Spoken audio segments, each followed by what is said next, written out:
não tenho que ser nem de direita, nem de esquerda, nem de centro. Eu tenho que ser presidente. A gente tem que estar com os ouvidos bem atentos, os dois, para entender que o Lula está falando para a gente. Eu não tenho que ter lado, eu não tenho que ter compromisso e eu não tenho que ter projeto. Eu tenho que chegar no poder. Para quê? Porque se for para não ser nem de direita, nem de esquerda, nem de centro, talvez o nosso voto não seja para essa pessoa.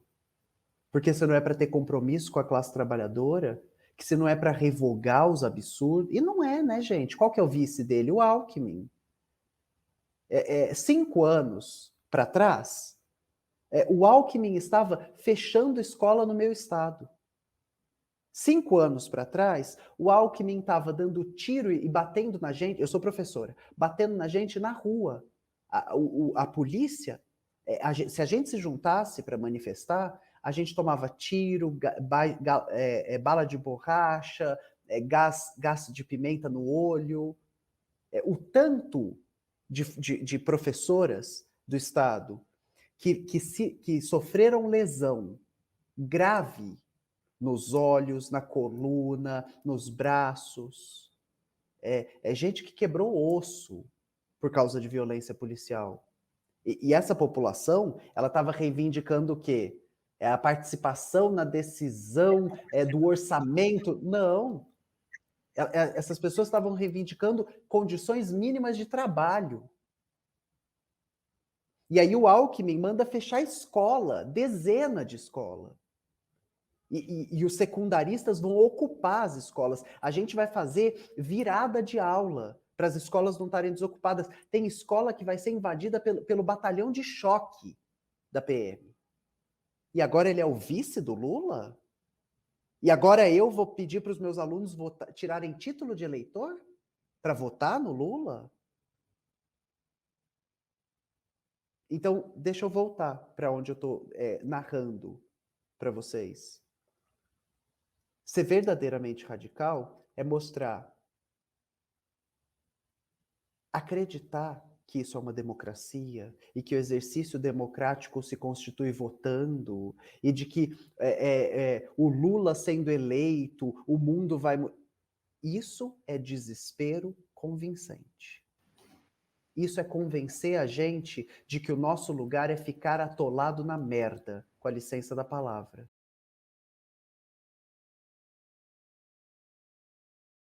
Lenilton. Opa, olá. Oi. Rita, tudo bom? Primeiro, assim, queria saudá-la, né? Assim, dá até um medo de ficar perto de você, assim, né? Mesmo que virtualmente, é assustador. Todo mundo que eu falava que vinha aqui, eita, com Rita, se prepare, vai estar lascado e tal. Enfim, a partir da provocação do tema Somos Todos Iguais, eu comecei a pensar um pouco sobre isso e me deparei com o trabalho da Beatriz Acioli Lins, né, que ela fez uma pesquisa sobre as escolas, questão de gênero, e o título seria Diferentes, não desiguais.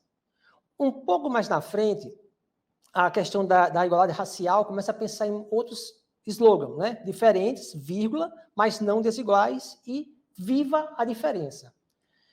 Eu queria imaginar ou projetar para daqui a alguns anos o que a gente vai escrever na pedra agora? Que slogan, que luta a gente vai escrever, digamos, daqui a uns 10 anos por aí?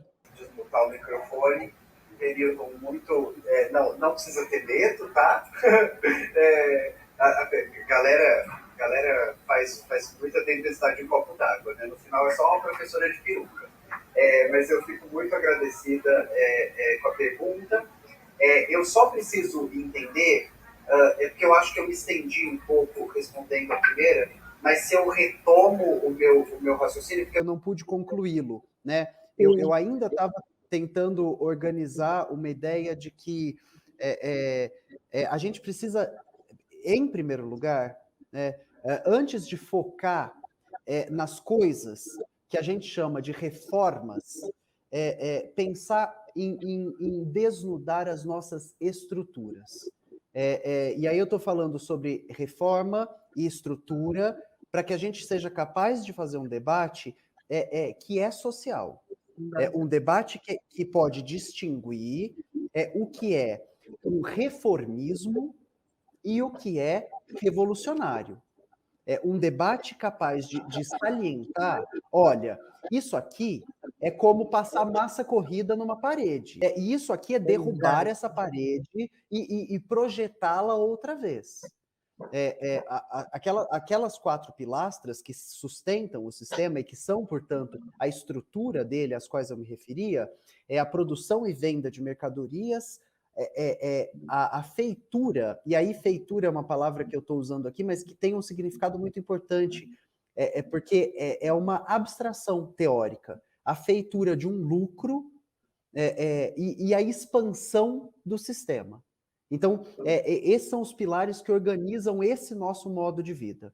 A gente produz mercadoria para vender mercadoria, a gente inventa uma coisa chamada lucro, e o lucro ele é inventado a partir da exploração da força de trabalho e da produção de uma coisa que a gente chama de mais valor, né? Então, eu faço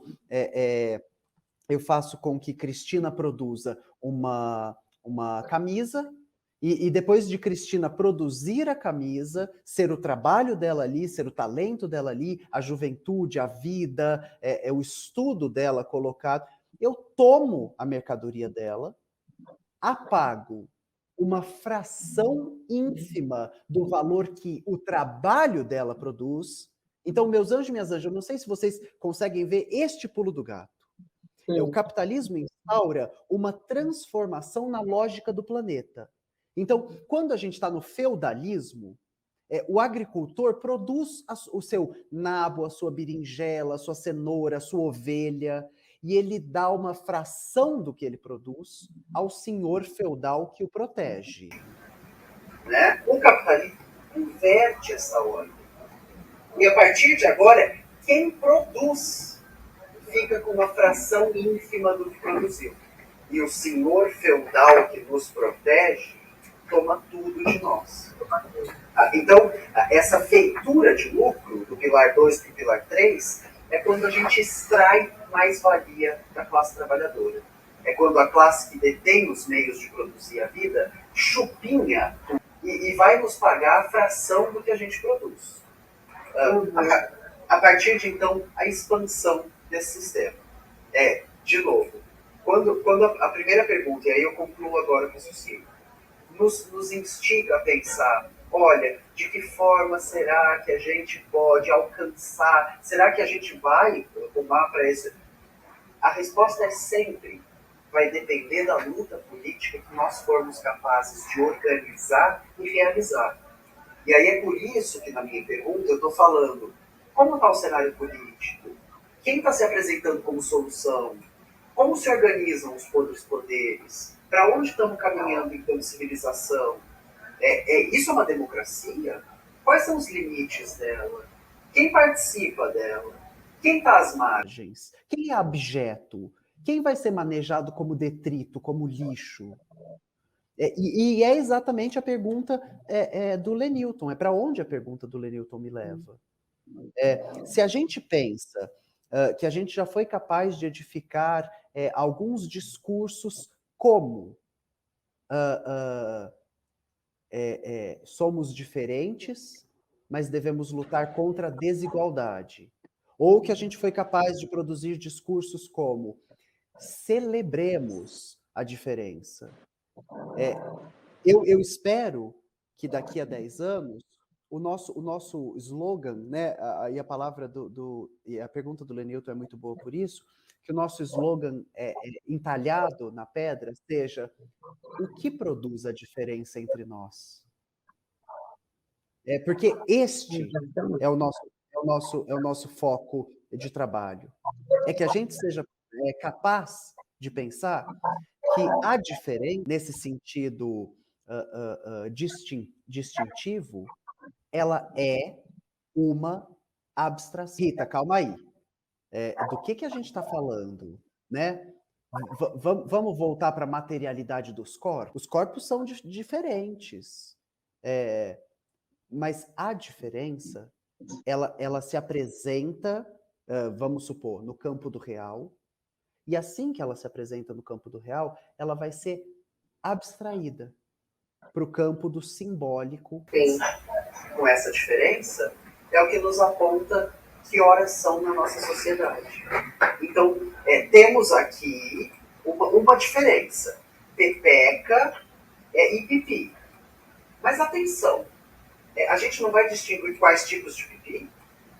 É apenas essa divisão? Ela é apenas isso, pipi e pepeca? E ela não olha para nada além disso. E a partir da genitália ela instaura uma posição no mundo.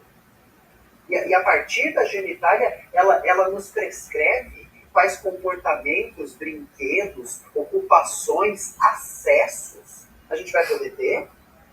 Então, me remetendo de volta à pergunta de Lenilton, o que eu gostaria de ver daqui 10 anos como mote do nosso trabalho, como educadores e educadoras, como articuladores e articuladoras de cultura, como operários, produtores e produtoras do mundo. É a pergunta: o que? E eu ficaria muito feliz se pudesse ser quem? O que produz a diferença entre nós? Quem produz a diferença entre nós? Porque enquanto a gente está nessa, moçada, pós-moderno e estruturalista, marxista, né? Católico e protestante, a gente luta uma luta cultural para que a gente não lute uma luta material. Quem domina as nossas sociedades faz com que a gente se engalfinhe em lutas culturais para que a gente não lute as lutas de classe. Porque no final do dia, estamos separados em quem pode comer e quem não pode. Quem vai precisar vender a mão de obra durante toda a vida e talvez se aposentar, e quem vai nascer, crescer e morrer sem ter precisado trabalhar um dia da sua vida. Então, de novo, o que eu gostaria de ver entalhado em pedra daqui a 10 anos é quem e o que produz a diferença entre nós. Porque enquanto a gente está focado nas nossas diferenças, enquanto as nossas diferenças apartam, diminuem, fragmentam, parcelam a potência da nossa luta, a gente vai continuar derrotado e derrotado. Só que a boa notícia, para tornar a esperança mais possível do que sente, é que nós somos 99% do planeta. É que nós somos a maioria. Não é o outro lado, é a gente. E aí a gente deve se focar em fazer os nossos destrinchamentos, né? O momento de crise, ele é sempre o momento no qual a gente vê a fissura no tecido social. O momento de crise, então, estamos passando pela maior crise sanitária e humanitária do nosso século. Não tem nada parecido. A última coisa que lembrou no horizonte da distância foi a gripe espanhola. E por que eu digo lembrou no horizonte da distância? Porque as condições científicas, produtivas, as forças estavam configuradas de forma muito distinta. Mas, durante o auge da sociedade de produção e de consumo, durante a surfada neoliberal, a gente foi incapaz de produzir EPI, equipamento de proteção individual, a gente foi incapaz de produzir vacina, a gente foi e quem produziu estava preocupado em vender. E quem produziu estava preocupado em... Então volta para os pilares. Produzir mercadoria, vender mercadoria, fazer... E quantas centenas de milhões de pessoas vão morrer?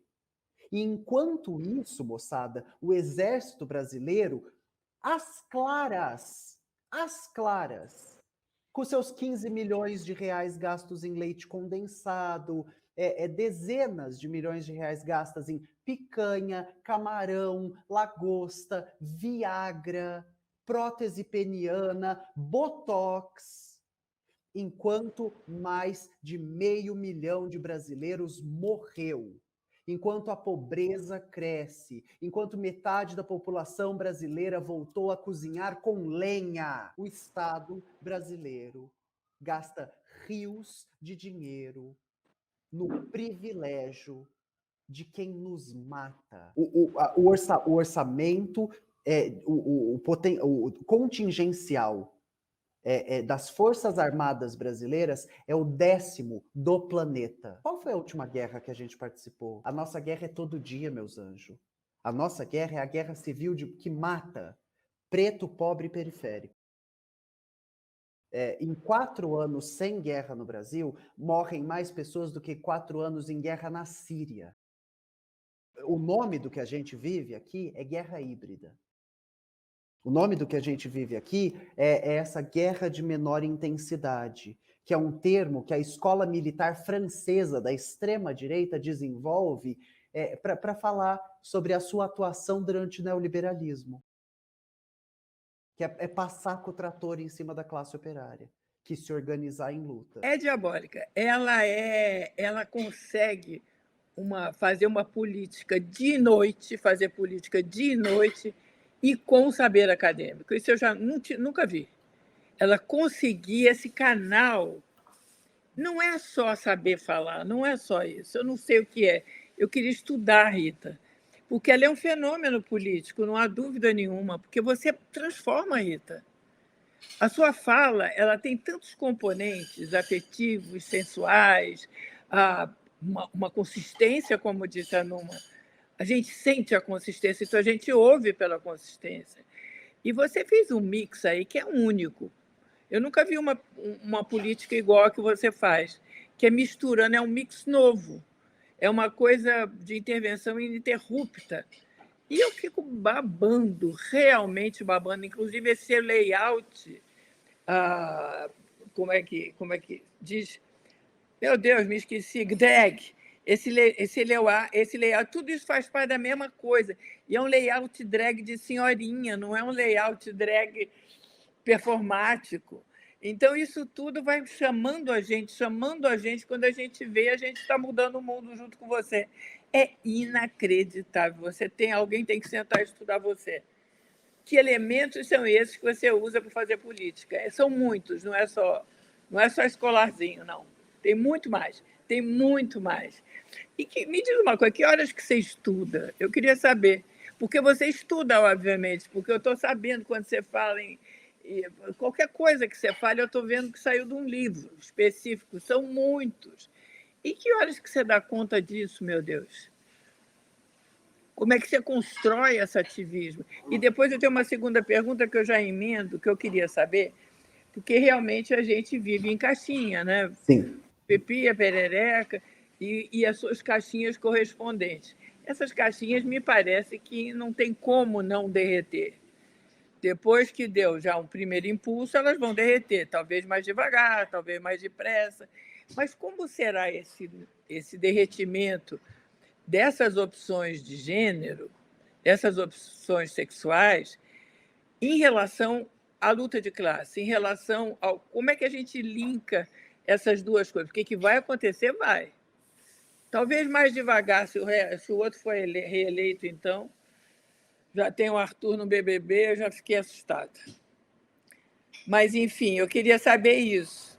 Eu já perguntei em outra ocasião quem era você, mas eu não descobri. É uma estratégia sensacional, é um projeto. Você é um projeto. Eu também não Projeto descobri. sensacional. Eu espero não descobrir, Elô. Não, Eu você espero... não precisa descobrir. Eu acho que a gente tem que descobrir para reproduzir, porque sai de baixo. Ai, amém. Que a gente consiga multiplicar os nossos corpos e saberes em muitos corpos e saberes Sem dúvida. insurgentes.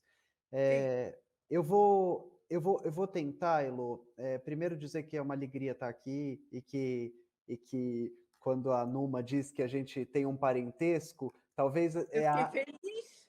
é a água que a gente bebeu lá em Ribeirão. Ah, é? Você é de Ribeirão. Exato. Então, Então, eu vou tentar. E aí, eu estou vendo também que surgiram muitas questões muito boas no chat.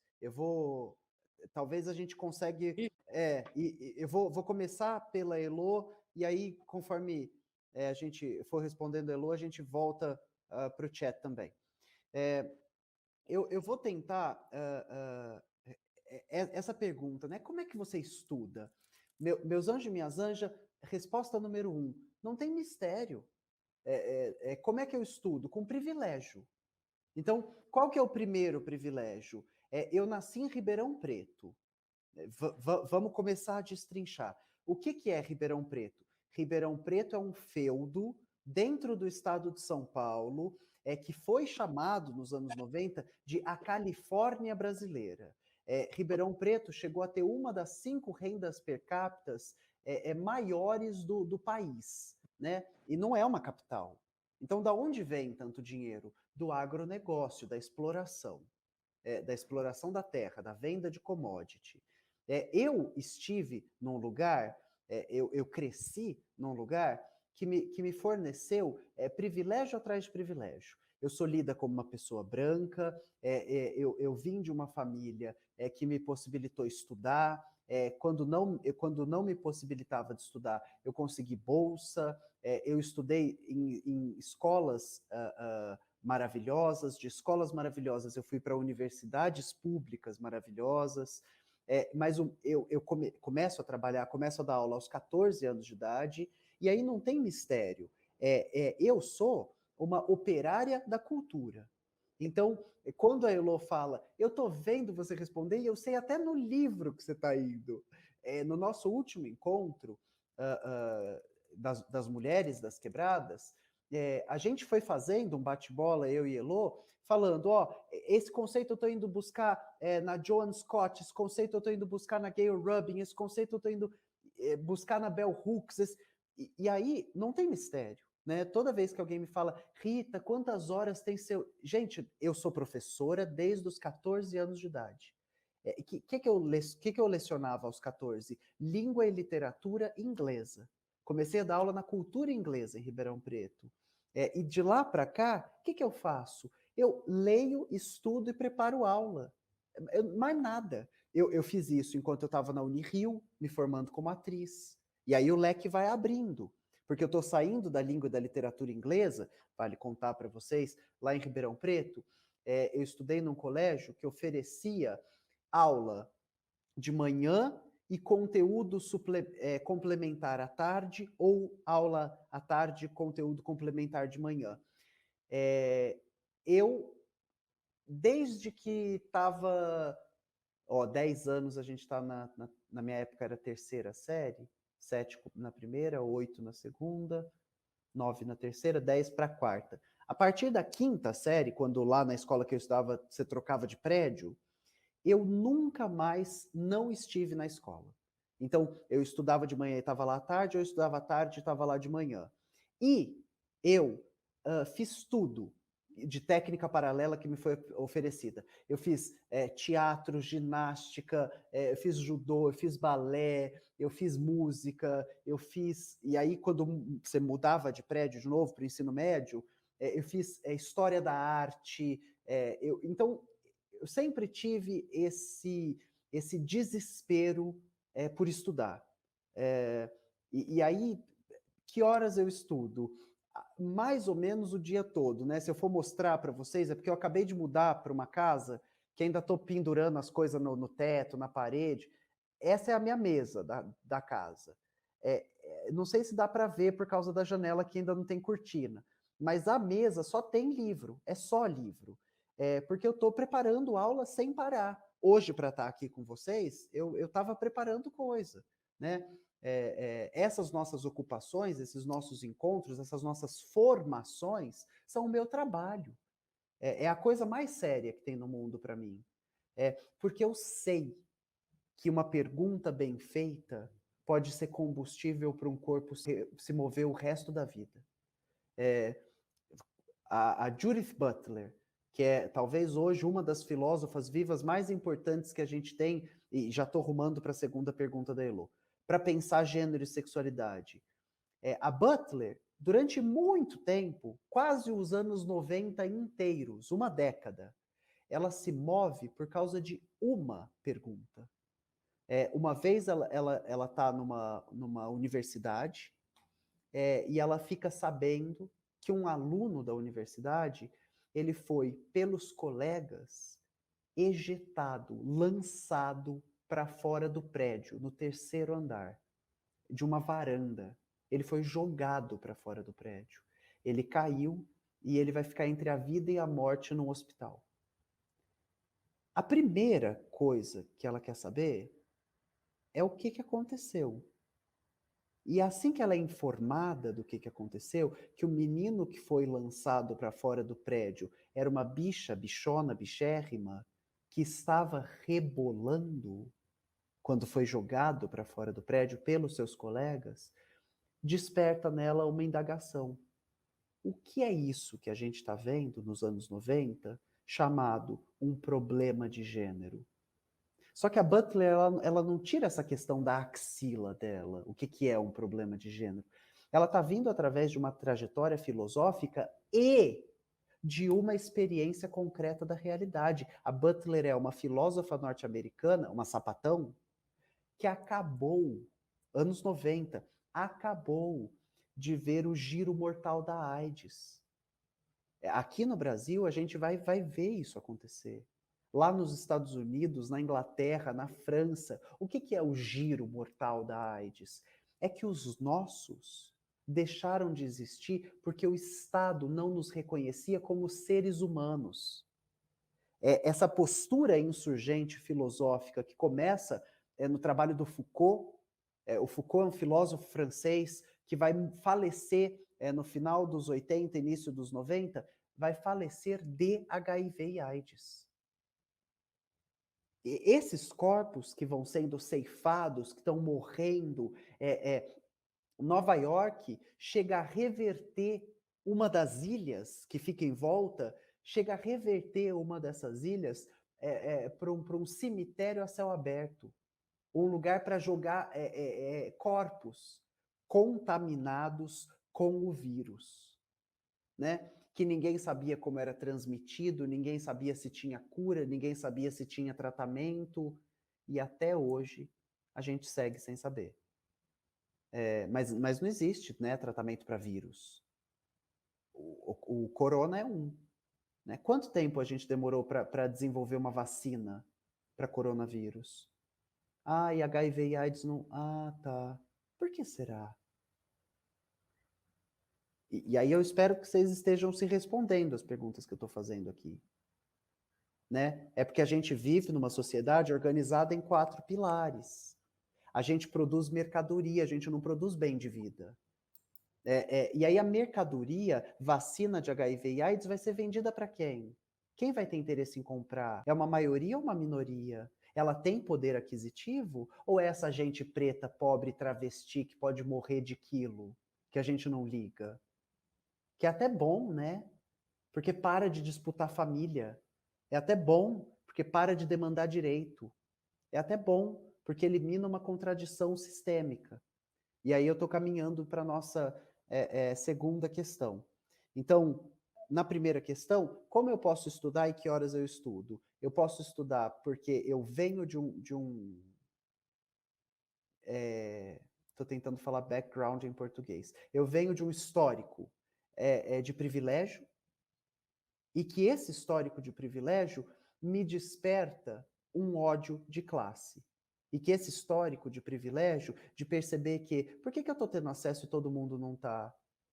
Por que depois que eu paro de ter possibilidade de acesso financeiro, com as possibilidades que me foram entregues, eu consigo ir construindo outras? E por que isso não está acessível para as pessoas? E por que vem um Zé Ruela, uma Dona Ruela, a cada quarteirão falar, é mérito? Você está aí porque... Não, gente, eu não estou aqui porque eu me esforcei, não. Eu estou aqui porque tudo foi, na primeira infância, na segunda infância, até o começo da adolescência, tudo foi me entregue de mão beijada. Não teve esforço. A escola estava lá, o balé estava lá, a academia estava lá, o curso de História da Arte dado pela FAAP estava lá. A possibilidade de viajar para fora para fazer intercâmbio estava lá. Eu não tive que me esforçar. Estava tudo entregue de mão beijada. E o que a gente faz com isso? E que tipo de luta a gente vai realizar a partir disso? E quem olha para os nossos? E depois que a gente não tem mais pai, não tem mais mãe, não tem possibilidade material de se organizar, a gente sustenta discurso de mérito? A gente vai falar que é só se esforçar que dá? A gente vai falar que o deslizamento de uma ribanceira que destrói casa da classe trabalhadora é falta de visão de futuro de quem projetou a casa ali? Né? Porque foi isso que o Bolsonaro disse. Que faltou visão de futuro para as famílias que tinham construído suas casas ali. Então, primeira pergunta, né? Como eu estudo, que horas eu estudo? Desde os 14 eu estou trabalhando como professora, pude fazer 2 faculdades, uma em seguida da outra, comecei com artes cênicas e depois fui para língua e literatura, depois fui para os estudos de cultura. Hoje eu mantenho a pesquisa ativa por causa das aulas, dos simpósios, dos eventos que eu sou convidada, me mantenho lendo a produção dos meus pares, faço trabalho com editora, então é isso, né? O meu trabalho é esse de operário da cultura. Eu fico embrenhada nisso e aí vocês que estão me ouvindo, com o que vocês trabalham? Quantas horas por dia? Quanto da sua energia vai? A minha é igual, só que é nisso, né? É em produzir formas de conhecer o mundo. Então, ok. Primeira. A segunda, quando a Elô me faz uma provocação de a gente está vendo as nossas caixinhas derreterem. Pipi, pepeca. Mas o que pode ser feito para que o derretimento dessa caixinha não resulte em identitarismo? O que significa identitarismo, gente? É correr atrás do próprio rabo. Identitarismo poder para as pessoas pretas. E aí você tem o Obama presidente, mas o genocídio da população preta para ou continua nos Estados Unidos? A Michelle Obama, a Kamala Harris, vice-presidente do Joe Biden, e o Oriente Médio, com outras mulheres negras, continua sendo bombardeado e destruído por uma guerra imperialista? Ou para? E se a resposta é continua, a gente está falando sobre identitarismo. Existem novas identidades. Foda-se que tem novas identidades. A estrutura do mundo vai mudar? Mais pessoas pretas no poder. E a base? Vai continuar com que cor? A Thaís Araújo, Lázaro Ramos. Maravilha. E quem continua servindo café? Limpando privada?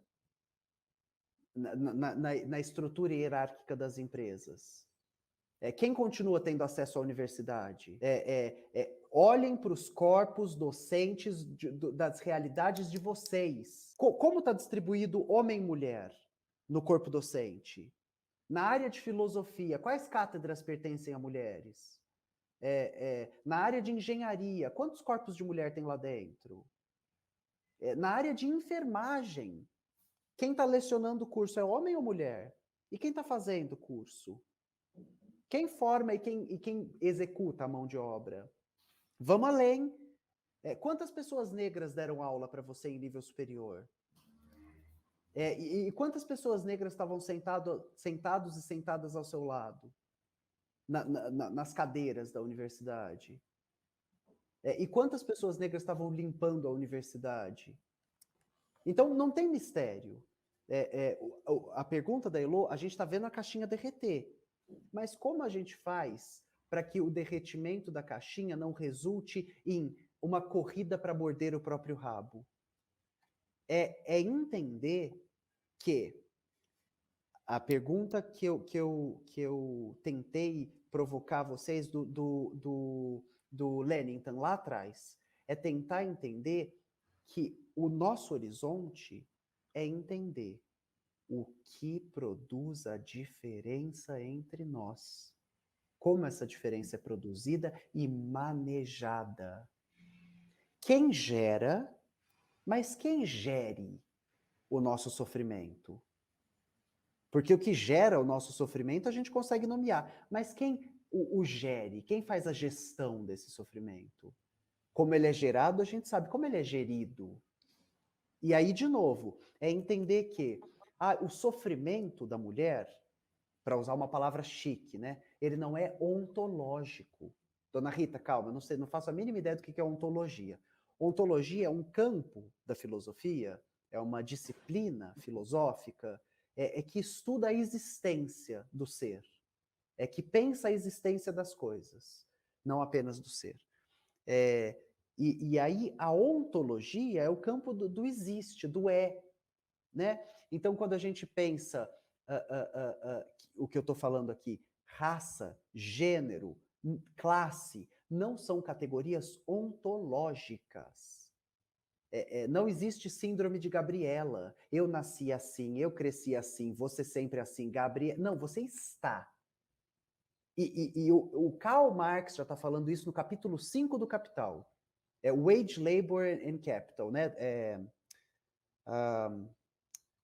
Trabalho assalariado, trabalho remunerado e capital. Ele fala assim, meus anjos, o negro é só o negro. É uma pessoa com a cor da outra cor de pele. E sob circunstâncias específicas de dominação estrutural, se torna... E aí a gente vai entender a história da negritude. A mulher é uma categoria abstracional de análise inventada. Por algum motivo, separaram os corpos humanos em pode engravidar, acho que pela aparência pode engravidar, e acho que pela aparência pode engravidar alguém. E a partir daí, a gente começou a segregar acesso para blá, blá, blá. Então, por que eu estou dizendo que isso... Como que a gente vê a caixinha derreter sem transformar em identitarismo? É entender o que forma a nossa diferença. É entender quais interesses estão sendo atendidos, quais estruturas são reforçadas, quais projetos políticos são possibilitados através dos nossos apartamentos, né? E aí, para encerrar o raciocínio da pergunta da Elô, para onde a gente ruma? A gente ruma para um fazer político não identitário. A gente ruma para uma política que atenda a todos os corpos. Então, existe uma coisa que chama pobreza menstrual. Quem menstrua? Bom, esses corpos aqui. Hoje, não são apenas corpos de mulheres, porque existe uma nova categoria humana, né, nova. Rita, por que você está pondo 7.000 aspas? Porque tem o... ele está lá na cabeceira da minha cama, achei que estava em cima da mesa. Tem um antropólogo brasileiro chamado Estevão Fernandes, que tem um livro maravilhoso, gente, por favor, leiam, chamado Existe Índio Gay? E nesse livro, o Estevão Fernandes vai contar, assim, com uma série de referências bibliográficas que voltam até o Brasil colônia.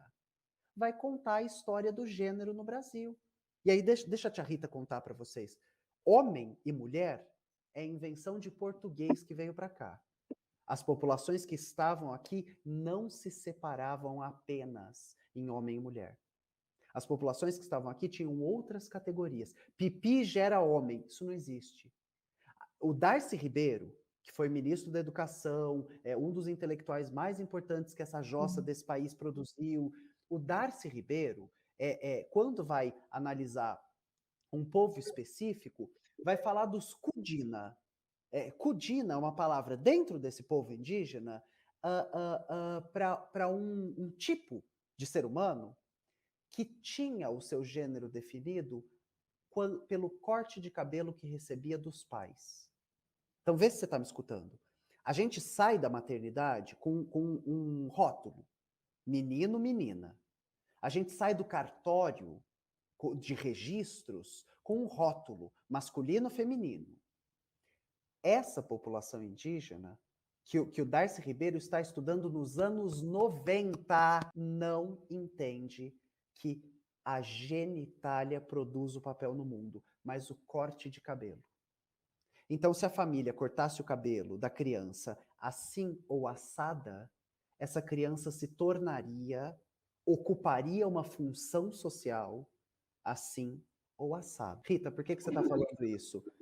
Porque ver a caixinha derreter é primeiro perguntar quem colocou a caixinha ali, o que a caixinha guardava, quais interesses eram atendidos e quais eram deixados de fora.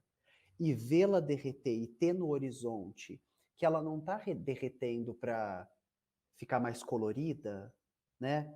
Ela não está derretendo para a gente fazer uma marcha, não, ela está derretendo porque essa categoria não dá mais cabo da realidade. Ela está derretendo porque a gente, do lado de os 99%, estão entendendo que essa é uma forma de aprisionamento, de miséria subjetiva. A gente está conseguindo lutar, se organizar, discutir, né? A gente está conseguindo. A Elô fala, o Arthur acabou de vencer o BBB. Graças a Deus tem computador envolvido, né? Tinha esquema de votação de equipe. O Arthur, né? Porque agora o Big Brother é democrático, né? Aliança de classes. No mesmo programa tem o camarote e a pipoca. E aí o camarote é a Jade Picon, que na sua conta bancária tem mais de 100 milhões de reais. E que pode contratar uma equipe de pessoas para votar nela, para produzir conteúdo, para alimentar a rede social. E tem a dona Josefa, que é estudante de odontologia. E eles competem em pé de igualdade, igualzinho na sociedade brasileira. E aí, então, quando a Elô está me falando, o Arthur venceu as eleições, é um dado importantíssimo de análise para a gente. Porque o que a cultura faz? A cultura cristaliza valores e significados de um povo num tempo. O Arthur venceu o Big Brother, meus anjos, minhas anjas. É um valor cristalizado de um povo num tempo. E eu não estou falando de valor moral, não. Eu não estou falando, se a esposa traída 16 vezes perdoou, quem sou eu para não perdoar? Não estou falando disso. Lembrando que a crítica ao capitalismo não é uma crítica moral, é material. Eu estou falando, esse sujeito tem dezena de milhão de real na conta para contratar equipe, para ter computador que vota. A gente não está competindo em pé de igualdade. É possível falar de democracia depois que vazam os dados da Cambridge Analytica, que mostram a manipulação das eleições nos Estados Unidos por uma empresa de tecnologia?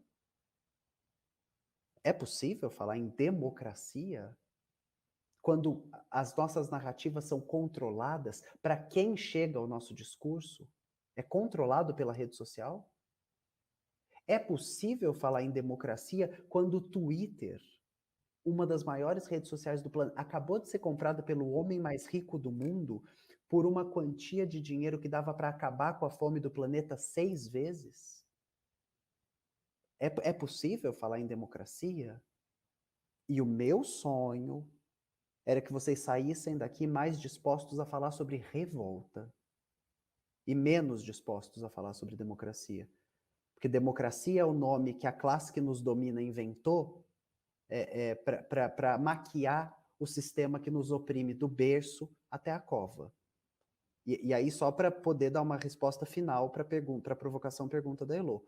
Como que a gente faz para ver a caixinha derreter sem transformar isso num monte de cachorrinho correndo atrás do próprio rabo? Eu sou queer. Eu sou não binária masculina.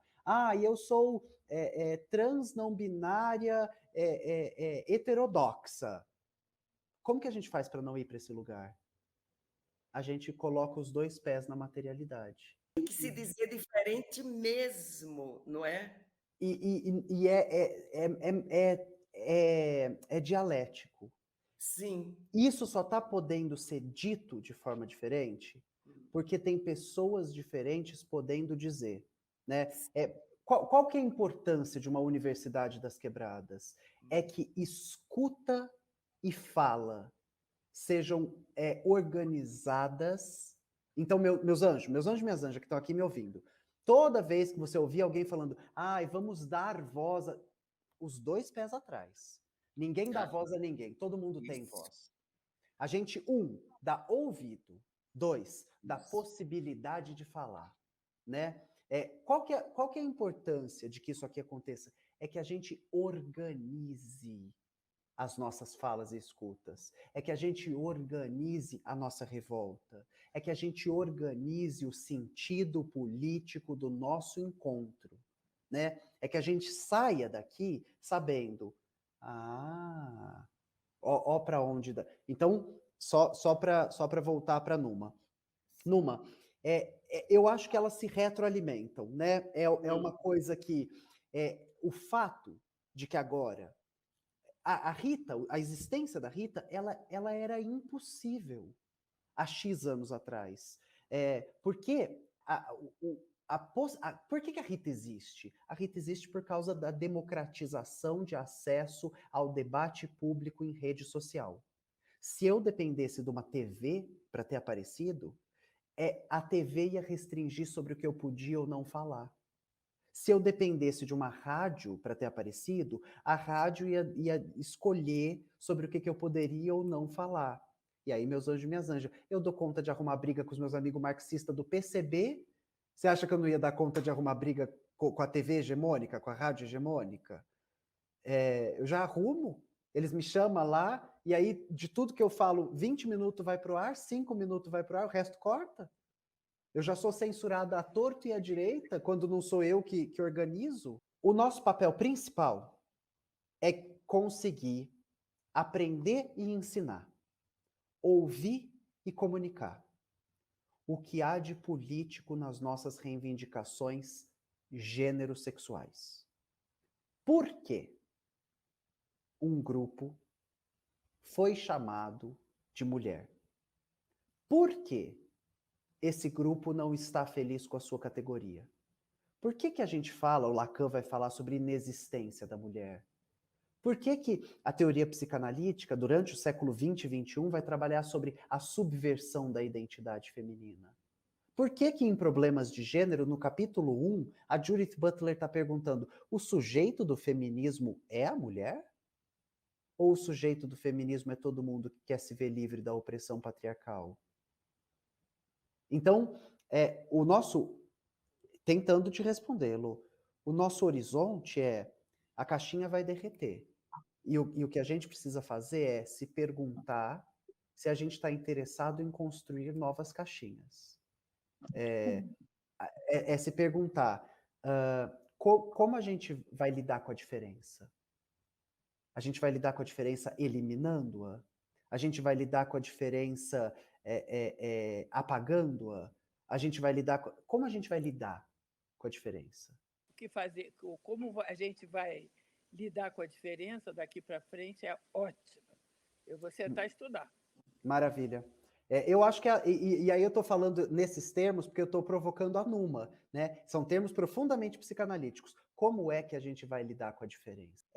Quem está do mesmo lado da trincheira está dividindo um construto de ideias. Você está falando que você está estudando isso?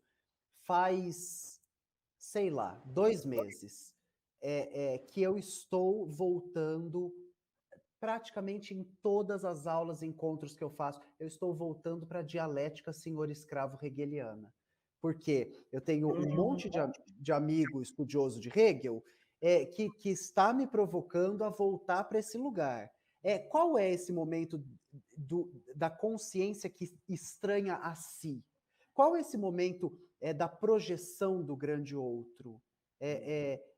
E a gente está, em algum lugar, Numa, a gente está coçando a mesma sarna. É o seguinte, as minhas próximas perguntas já estão respondidas em toda essa conversa.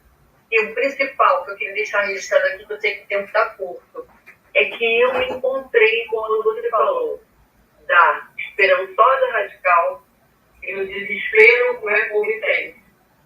Eu estava nessa aflição de como vai ser possível a gente cumprir ou caminhar caminhar para que essas ODS sejam realizadas nesse momento controverso, completamente avesso a tudo que a gente espera dentro dessas propostas. Sim. E quando você fala da radical esperançosa, isso me posicionou com relação a isso. Eu entendi em que pedaço do movimento a gente se encontra. Sim.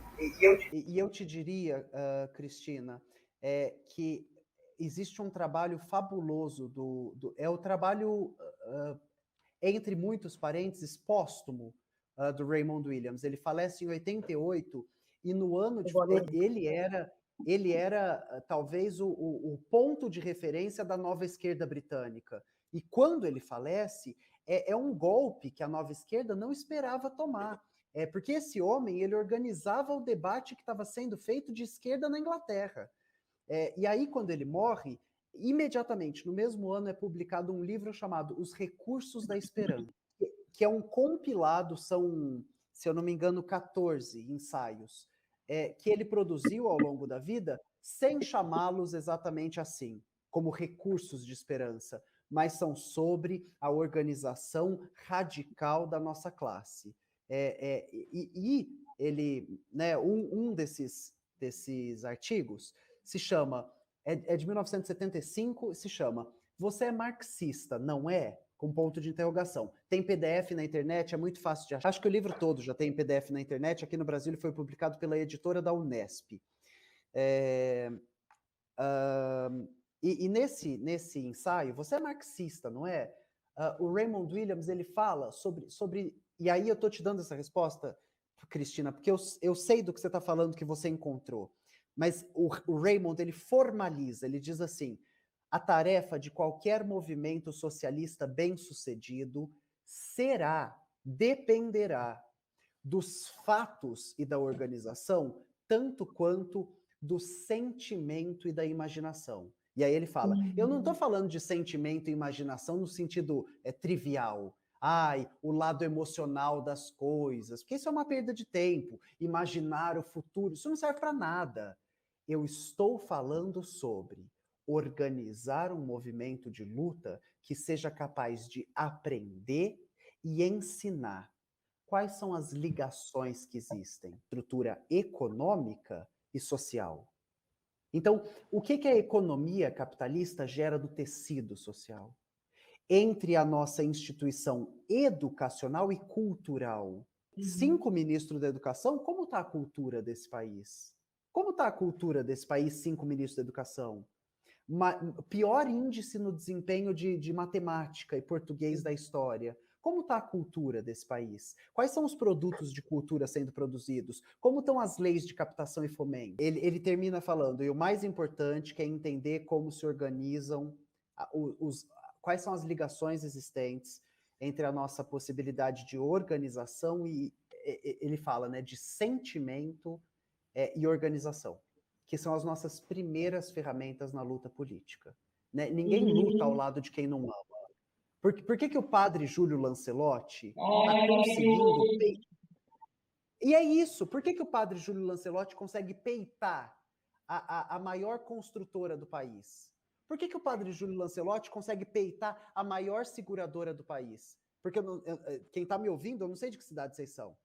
Eu moro em São Paulo.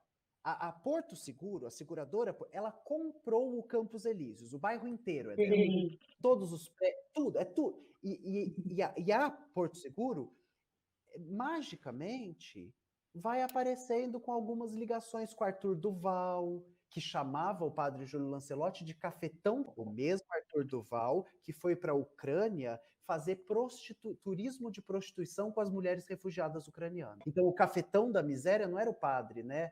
É por isso que eu sou fã da psicanálise, porque quando João fala de Pedro, eu sei mais do João do que eu sei do Pedro. Quando Arthur chama o Júlio Lancelotti de cafetão da miséria, a gente tem que falar, nossa, que termo sofisticado, que original chamar alguém de cafetão da miséria. Fala um pouco sobre.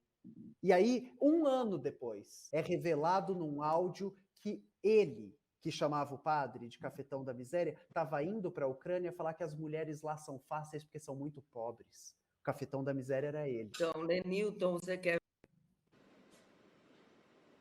ao falar alguma coisa, o microfone dele, por favor.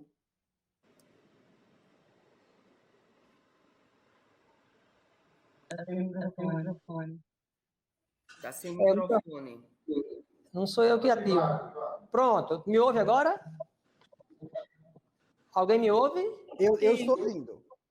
Pronto, ótimo. Eu queria fazer um comentário antes, né? Quando a Rita responde a questão lá sobre o que vai ser escrito nessa pedra daqui, com esse slogan, né? E quando ela diz, faz uma provocação, quem produz a diferença? É uma loucura, porque isso, eu fiquei assim, até agora pensando, não escutei ninguém me falando mais. Quem produz a diferença? Quem produz as questões? Quem produz tudo isso? Quem produz a Rita? Quem produz o Guilherme? Quem produz... Em final de contas, um exercício brechtiano quase, dizer assim, tá uma porrada aí, a gente tá apanhando pra cacete, mas quem produz essa briga? Quem produz essas diferenças? Talvez seja essa a nossa grande questão de refletir. E aí eu fiquei tanto fascinado nisso, até fiquei sem atenção, mas aí nada, só pensando quem produz o quê. Mas o que eu queria te perguntar diz respeito a nós artistas, quando queremos fazer alguma ação, alguma coisa que faça refletir um pouco essa desigualdade, essas diferenças. Às vezes produzir uma peça teatral, um grafite, uma fotografia, tal. E na maioria dos casos, essa denúncia fica até conhecida, mas pouco ou quase nada chega de retorno àquela coisa retratada. Tá, eu faço uma fotografia da miséria no lixão, só passando fome, ganhei o prêmio de melhor fotografia e tal, mas o que aquele cara que estava fotografado em cima do lixo, comendo aquele troço, o que ele teve de retorno? O que aconteceu com isso? Sim. Não sei se isso tem uma diferença, mas como podemos minimizar, não sei nem se seria essa palavra, essa distância entre a intenção de falar algo, de provocar algo, e o gesto que ocorre no final. Eu acho que talvez um caminho de reflexão seja lutar por políticas que possibilitem que os nossos movimentos artísticos eles tenham retorno, elo, laço social. E de que, por exemplo, quando os editais são preenchidos, quando os artistas são premiados, E aí, de novo, gente, eu já estou falando sobre um tipo de arte. Eu não estou falando do Homero Brito, eu não estou falando do artista miliardário, eu não estou falando do fotógrafo de moda, eu estou falando desse fazer artístico ao qual o Lenilton se refere, que surge do encontro com o desconforto social, né? Que é uma arte que reflete um conteúdo social, que é o espelho para a realidade, que está pensando o conjunto das relações humanas. E aí, número 0, é lutar por um tipo de política que atrele de forma indissociável arte com território. Então, o dinheiro que vai ser produzido, ou doado, ou gerado, ou gerido a partir daquele produto de cultura, ele deve ficar naquele território. Ou, como a gente tem aqui no Brasil, uma dinâmica completamente desigual no que a gente pensa, né, sobre regiões. Então, São Paulo e Rio de Janeiro detendo sempre muito mais dinheiro do que os outros lugares do país, como esse dinheiro pode ser revertido para lugares. Então, se a gente vai conseguir... E aí, de novo, né, eu estou explanando sobre um cenário otimista onde há edital. A gente já não tem mais Ministério da Cultura. A secretaria estava sendo gerido por fascistas, né? Uma horda de fascistas. Primeiro o cara que reencena o discurso do Goebbels, depois a fascista da Rede Globo, do pescocinho quebrado, depois o Mário Frias, né? Um cara que anda armado dentro do... depois, né? A gente achava que não dava para piorar, um cara que anda armado dentro da Secretaria de Cultura. Mas, de novo, num cenário onde há organização e luta para que os produtos de arte possam ser produzidos e circulados, é que os seus proventos fiquem na região. Então, por exemplo, quando durante o segundo mandato da Dilma, não vou saber, primeiro ou segundo mandato da Dilma, é aprovada uma lei de audiovisual que causou uma revolução no setor audiovisual brasileiro. A Dilma aprova uma lei que, a partir daquele ano, qualquer produto de cultura que viesse para o Brasil, e ela já estava falando de Netflix, os streamings, teriam que ter, aí eu não me engano se é 30% da produção feita com mão de obra nacional. Netflix vai poder vir, mas 30% do catálogo... Gente, eu não lembro se é 30%, se é 15%, eu acho que é 30% com mão de obra e 15% de obras nacionais. Mas uma porcentagem das obras tem que ser do país. É avançar esse aparelho legal para quê? O dinheiro gerado e gerido tem que ficar naquela comunidade. Então, os artistas têm que ser daquela região, para aquecer a economia de um setor, de um lugar, né? Para formar peruqueiro, num lugar onde não tem peruqueiro, para formar gente que trabalha em indumentária, num lugar onde não tem gente. É poder descentralizar a produção das artes. E, consequentemente, o acesso e o consumo e a fruição delas. Mas, Lenilton, estou te falando sobre um cenário que tenho em mente num lugar otimista. Agora, o que a gente faz agora? É organizar a defesa do que está sendo tirado da gente. Então, o Ministério da Cultura. Né? Isso é uma coisa que a gente vai ter que pressionar nesses debates, que a torto e a direita, o Lula. O Lula não, ele não tem medo nenhum de falar a atrocidade que seja. A última declaração dele é que ele não tem que ser nem de esquerda, nem de direita, nem de centro. Ele tem que chegar ao poder. E a classe artística vai ficar muda? A classe artística vai tirar foto do lado dele fazendo L com a mão? Ou a classe artística vai demandar? Escuta, qual é a posição do senhor como possível candidato sobre a volta de um Ministério da Cultura? Nada, vai ficar a secretaria? Como ficam as leis de captação? E sair desse lugar utópico, né, de que virou uma identidade. Ai, sou lulista. Para postar foto na rede social. Virou uma identidade, não é uma luta política. Então, Lenilton, mas eu preciso te ouvir. Você acha que eu estou te respondendo? Em parte, sim. Eu falo com relação ao artista. Mas eu pensei também, por exemplo, no outro cerco, no Quem Está na Outra Ponta, você falou da menina que levou um tiro vindo na perua de casa, tal, da escola. Um grupo faz um espetáculo sobre esse acidente, né? Sobre esse crime, sobre esse assassinato. E, de repente, essa denúncia chega a mais pessoas e tudo mais. Mas eu pergunto, concretamente, o que a gente pode mexer dentro da família dessa criança, né, que foi assassinada, e, de repente, que retorno maior ela pode ter, que ajuda ela pode ter, sei lá, jurídica, não sei explicar exatamente como, mas com as nossas ações provocadas pela arte, possa realmente ajudar de quem falamos. Ótimo.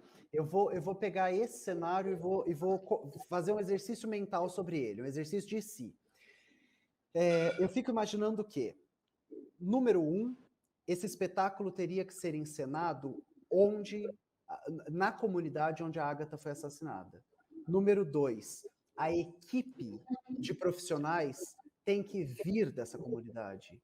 Eu não posso ir contratar na Zona Sul quem vai interpretar uma história que não se passa. Uma história, primeiro, tem que ser formado por quem está ali, para que a cidade possa ser pensada a partir daquele referencial. E para que não fique um pastiche, né? Para que não vire uma apropriação daquela pauta.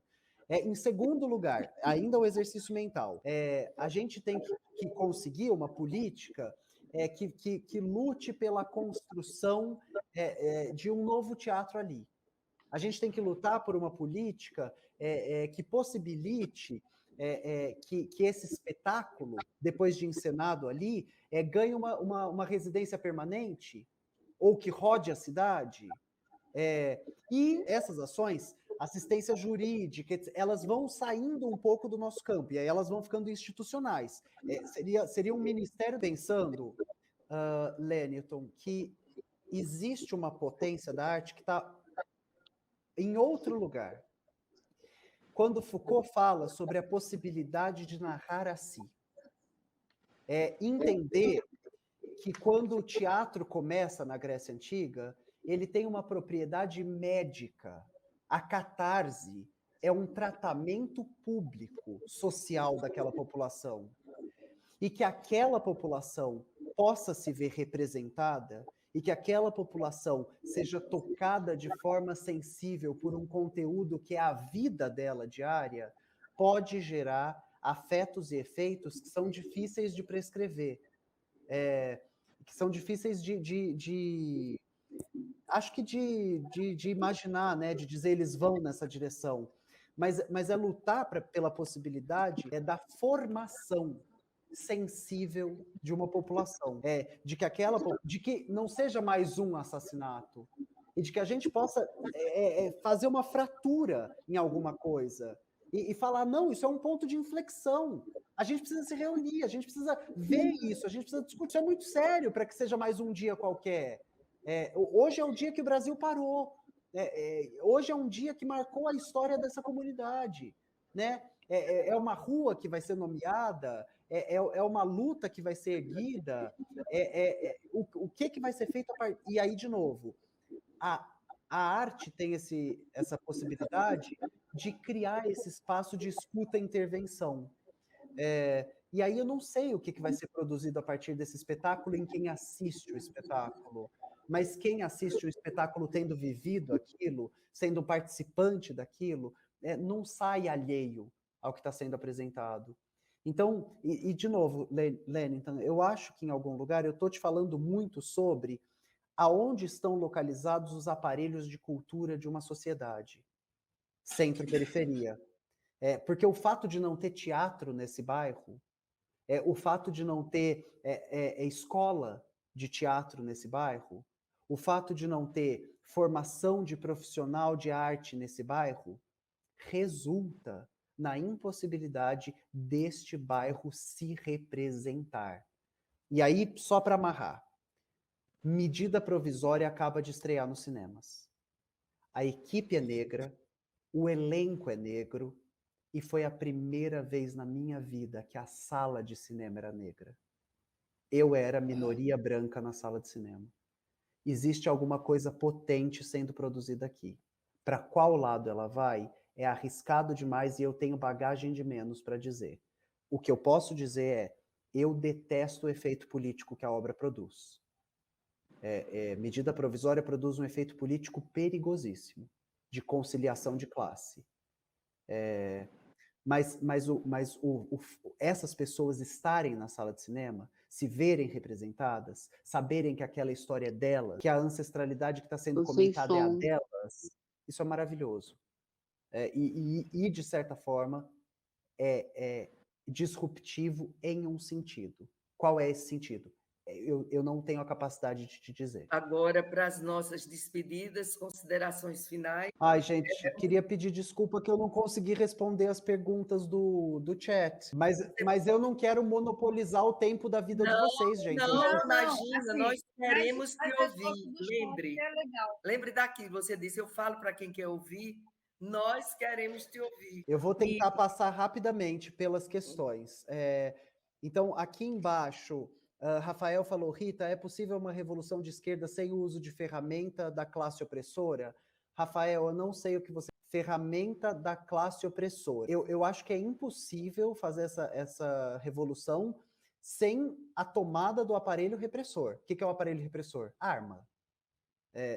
E aí, desculpa falar isso, mas né, venhamos e convenhamos. No nosso último encontro, eu falei isso, e a Elô deu risada. Eles têm armas, mas nós temos poemas. Bom, então a gente já sabe quem vai tomar tiro. É um pouco por aí, assim, sabe? Essa ideia de uma revolução pacífica, de uma revolução das flores. Gente, isso não existe. Isso não existe. A Revolução dos Cravos, chama Revolução dos Cravos porque a galera saiu com flor na mão, mas estava todo mundo armado. Sabe, não existe isso, revolução pacífica. Mas e a do Gandhi na Índia? Manteve a estrutura de casta. Quem era Dalit continuou Dalit, e quem era Brahma continuou Brahma. Uma revolução assim eu não quero obrigada. Se for só para chamar de revolução e não mudar porra nenhuma da estrutura da sociedade, agradeço. né? Prefiro assistir o filme do Pelé. É o que eu consigo agora, lutando contra o tempo, tarará, tarará. Então, vamos lá. Tem alguém hoje que representa a sua fala na política? Janaína, a minha fala é minha. É sempre importante pensar isso. A representação é sempre falha. Ninguém é capaz de te representar. Eu tenho alguns dos meus interesses atendidos pela UP, a Unidade Popular, pelo PCB, o Partido Comunista Brasileiro, e por algumas correntes do PSOL, Partido Socialismo e Liberdade, mas agora federou com a rede, né? Então foda-se, né? Tá foda. A gente tá vivendo um pega pra capar. Daliana Cavalcante, como esperançar em relação à política quando as pesquisas de intenção de voto apontam para o segundo turno entre o atual presidente Lula e os outros caminhos que podemos percorrer? Daliana, o primeiro é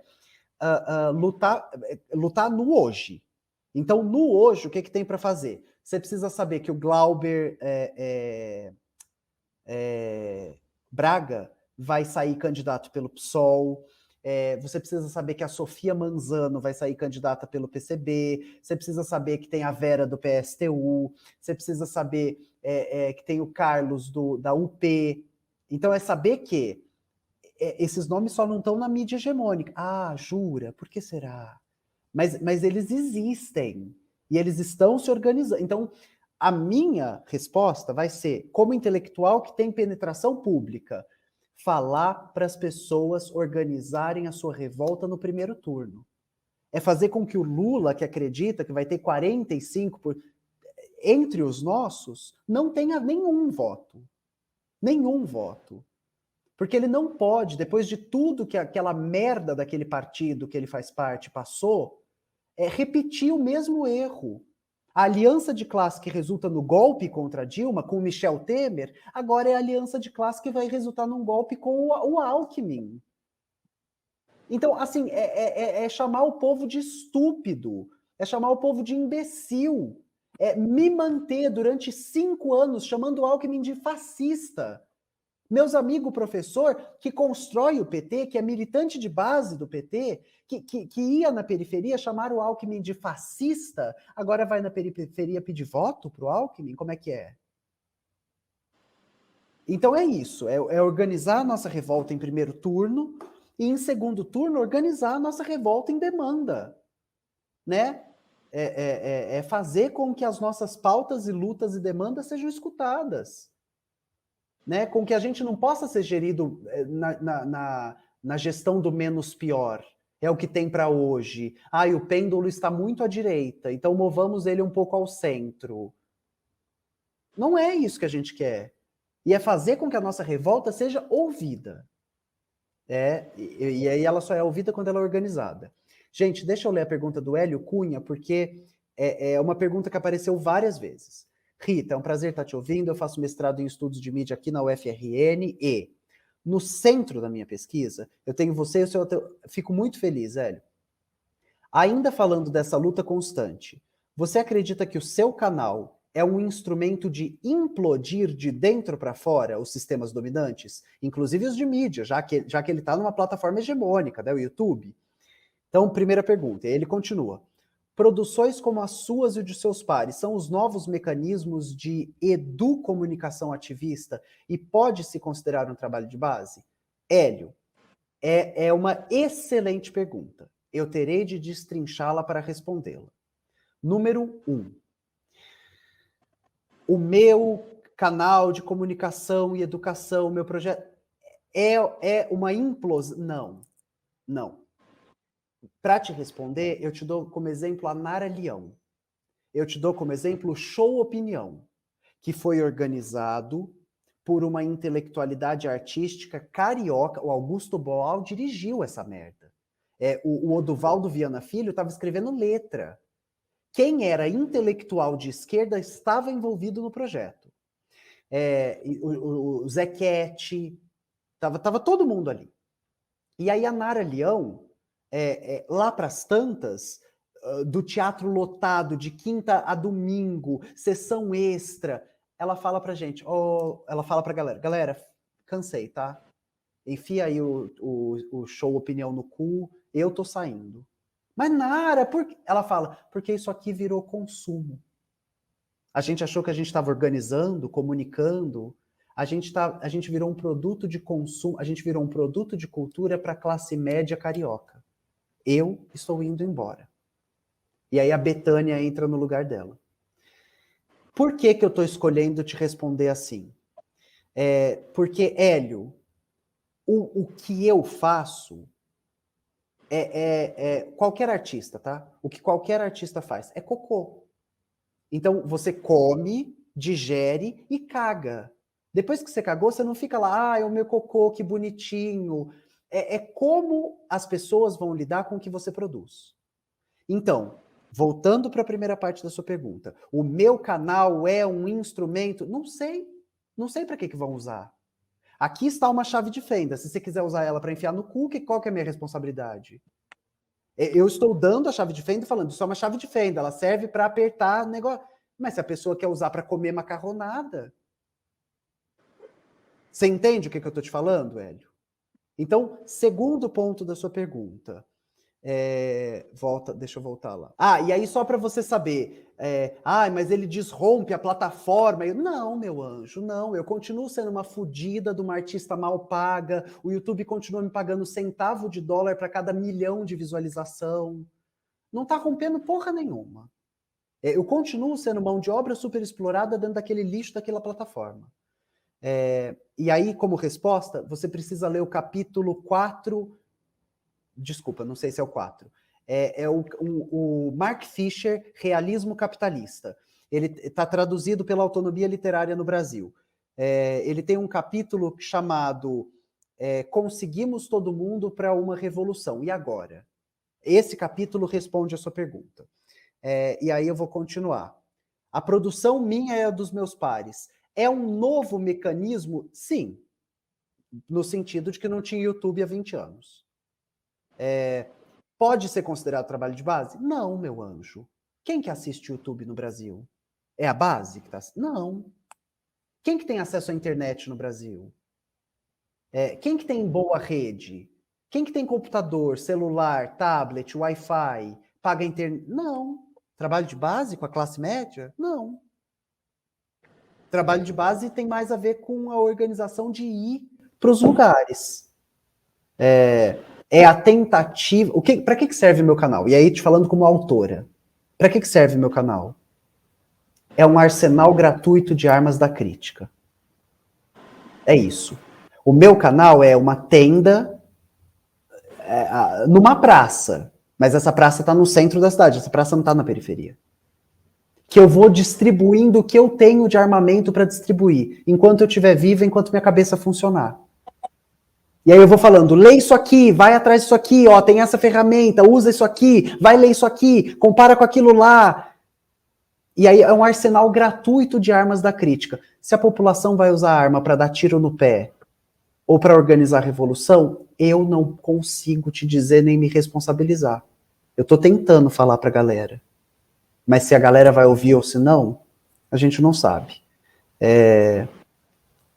Hélio, não sei se eu estou te respondendo, mas você me diz depois. Gente, eu vou ler mais uma pergunta por causa do tempo, e aí eu vou encerrar também, porque a gente vai passar meia hora já do combinado.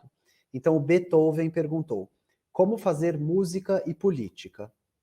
Como conciliar uma arte desvalorizada, indústria, sustento e luta? A partir do eu, do outro, do coletivo. Seu trabalho também provoca o meu, obrigado pelo seu conhecimento e por me ler. Beethoven, como fazer música e política? O meu convite é que você pense a pergunta. E aí, como alguém que está aqui numa posição de, ela foi chamada para falar, ela é professora, eu te falaria, a sua pergunta está errada. Não porque existe certo e errado, mas porque ela não pergunta o que você quer saber.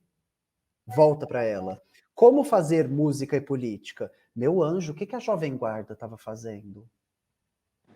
Quando, durante a ditadura militar, eles cantavam meu calhambeque, bibi, quero viajar de calhambeque, tchubi, tchu. Não tem letra nessa merda. Tchubi, tchururururu. Enquanto tá tendo Araguaia, enquanto a galera tá tomando tiro, morrendo, sendo torturada, tem rato e barata enfiada em vagina de mulher. A Miriam Leitão vai ser trancada numa sala com uma serpente. O Herzog vai aparecer em... O que a Jovem Guarda tá fazendo?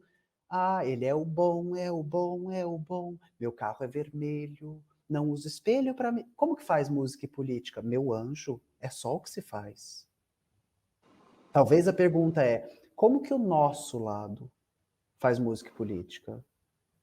Porque música e política estão sempre sendo feitas. O que está sendo cantado tem sentido, né? Então, é fortalecer os nossos, é fazer com que a gente enegreça os festivais, é fazer com que a gente ocupe os espaços, lute pela multiplicação deles, tiriri, tarará, tururu. E como concilia uma arte desvalorizada, a indústria, o sustento, a luz, né? Se eu soubesse. Mas é uma pergunta de $1 milhão. A minha resposta para você é sempre a partir do coletivo. É tentar encontrar mais pessoas que ressonem a sua angústia, a sua ira, a sua raiva e descobrir juntos o que vocês podem fazer. Gente, eu estou aparecendo para vocês? Não. Porque aqui a câmera fechou e abriu, fechou e abriu. Ela fechou. Ó, voltou.